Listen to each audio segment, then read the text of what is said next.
I'm gonna do it without my prop because I'm smart like that.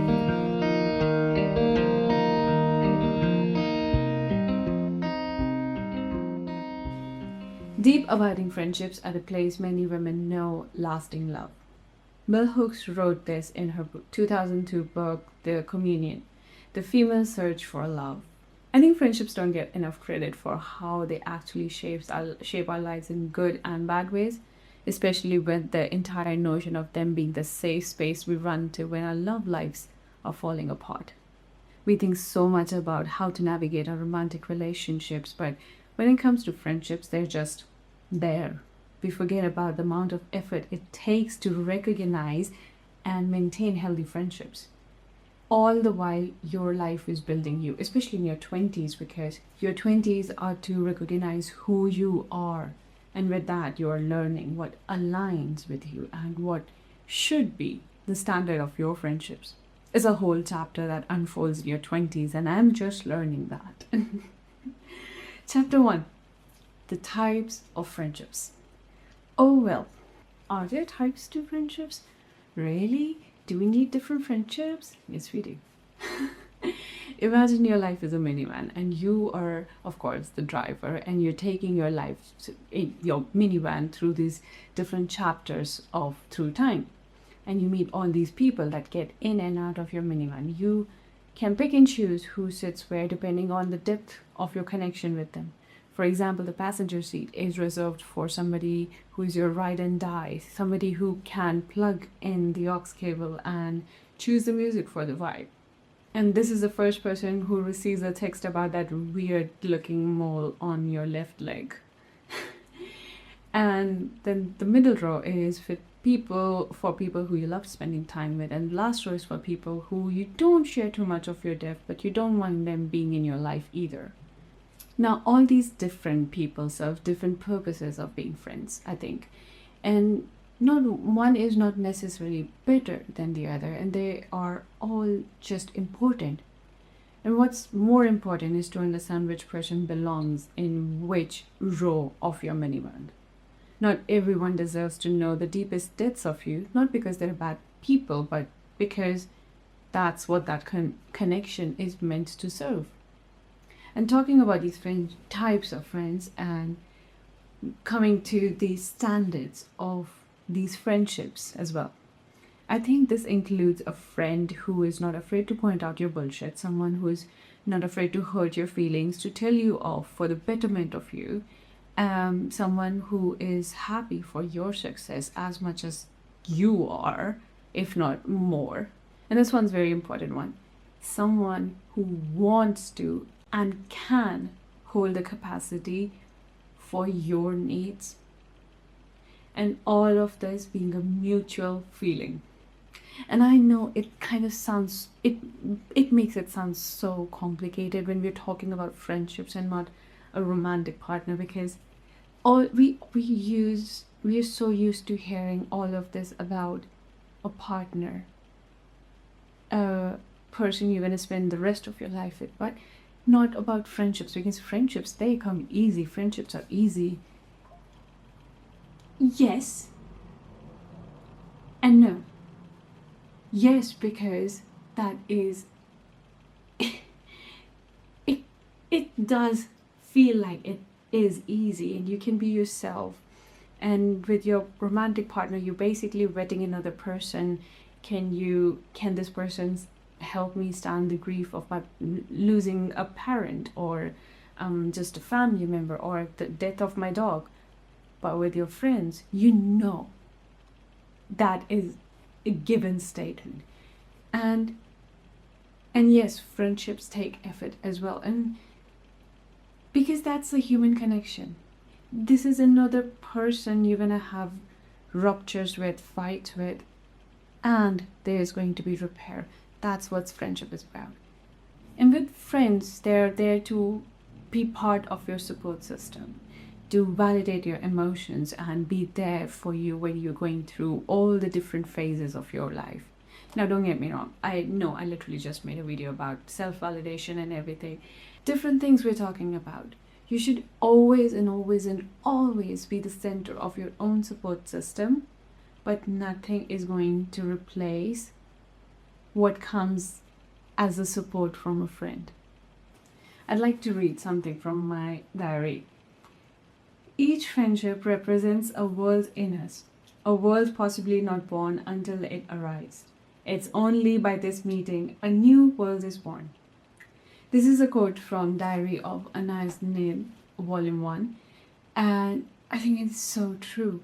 You meet somebody and all of a sudden a completely different part of your identity unfolds itself, a different version of you. You meet a different version of you, and it's just beautiful.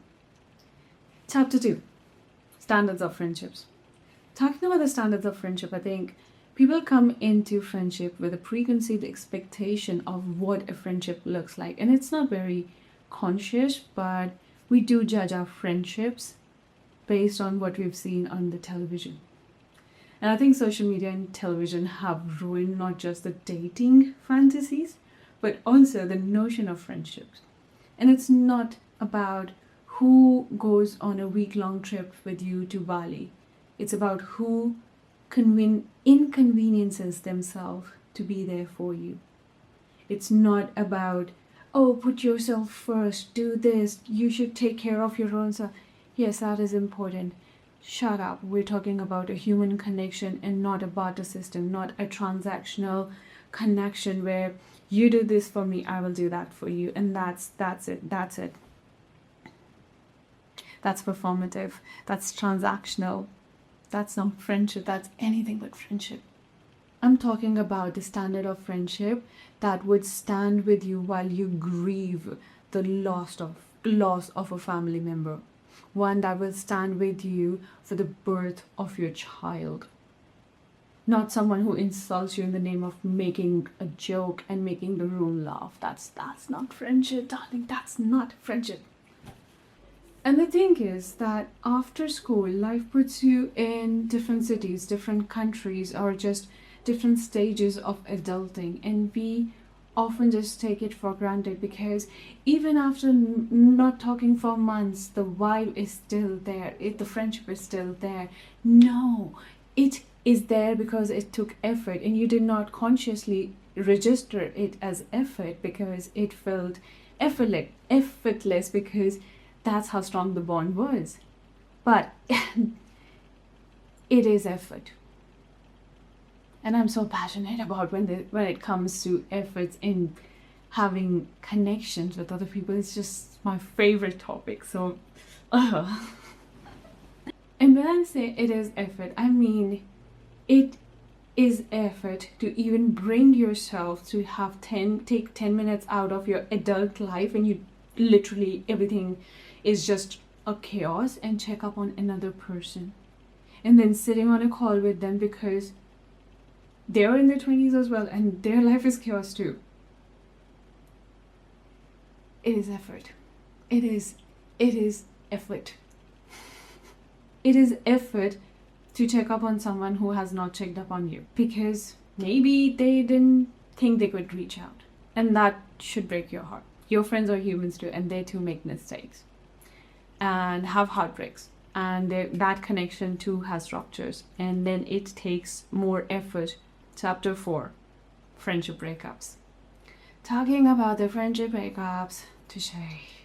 You know it, I know it. This part sucks.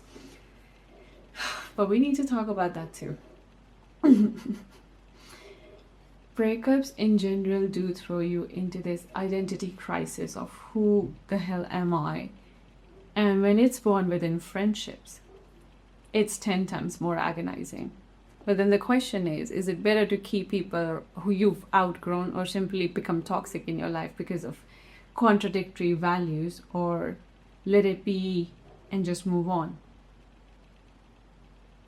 I think we know the answer, and it might not be easy, but it is the right decision. And the thing is that sometimes it's not even about the person being toxic. Sometimes it's just that the other person, you've just outgrown them. Your values have changed, or theirs have, or you've learned a lesson already, and that lesson might come in their life at a much later stage, and you just cannot rush their timeline. So you sit in the discomfort and slowly and sometimes unknowingly bring in the distance to protect your peace, and months later you realize the connection has expired and it has served its time, and there's nothing wrong with it. People come and go, and obviously it's the best thing to hope that you never lose somebody you're so close with, you who's seen so many versions of you. But one thing is constant in your life, and that is change. Change is the only constant in your life. And as ironic that sounds, it's one of my favorite sentences I ever came up with, and it's just beautiful. Friendships. Ah, I'm gonna call my friends after this. Oh my god. And then how do you really deal with these friendship breakups? Like any other breakup, you go inward, you heal, and hope there's something better coming. It's on its way, ready to find you. The next chapter, the next version of you is about to be unfurled. Well, anyways, if you like what I talk about, feel free to read my Substack, and I publish essays and short stories there. If you'd like a free guide to unstuck your thoughts, there is a 5-question PDF down below for you for free. Yes, it's free. Call your friends. Tell them a little thank you, or just tell them that you're an idiot, but you're my idiot. And cherish your friendships. And until next time,